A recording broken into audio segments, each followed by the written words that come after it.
Naaliw ang mga nanonood sa ginawang presentasyon ng mga kabataan na naging matagumpay na idaos ang masayang Children's Festival na may temang Healthy, Nourished, Sheltered, Ensuring the Right of Life for All sa Southern Quezon Convention Center sa Gumaca, Quezon.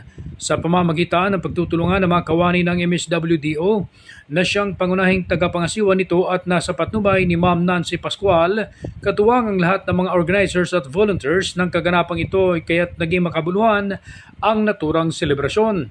Ang naturang aktibidad na ito ay kaugnay ng pagdiriwang ng National Children's Month ngayong buwan ng Nobyembre, pagunita ng United Nations Day 2023, Gumaca Patronal Town Fiesta ngayong November 12. Nagbigay din ng kanilang mensahe ng pagsuporta sa SKMF Vice President Stephanie Marquez, Vice President Konsehal Ramon Renante Castillo, bilang kinatawan ng Quezon Governor Dr. Helen Tan at Congressman Attorney Mike Tan, ganoon din sina CDW President Arlina Nueves at ang alkalde ng Gumaca, Quezon na si Mayor Webster Letargo na nakisaya sa mga bata.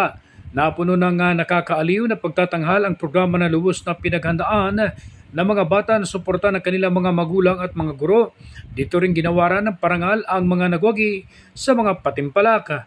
Nagpapasalamat ang pamalang bayan sa lahat ng nakibahagi sa naturang programa upang mabigyan ng kasiyahan ang lahat ng mga kabataan at mabigandaan ang pagyabong ng kanilang mga potensyal sa iba't ibang larangan. Ronda balita mula sa lalawigan ng Quezon. Ako si J.R. Narit, naghahatid ng mahalagang impormasyon at balitang totoo.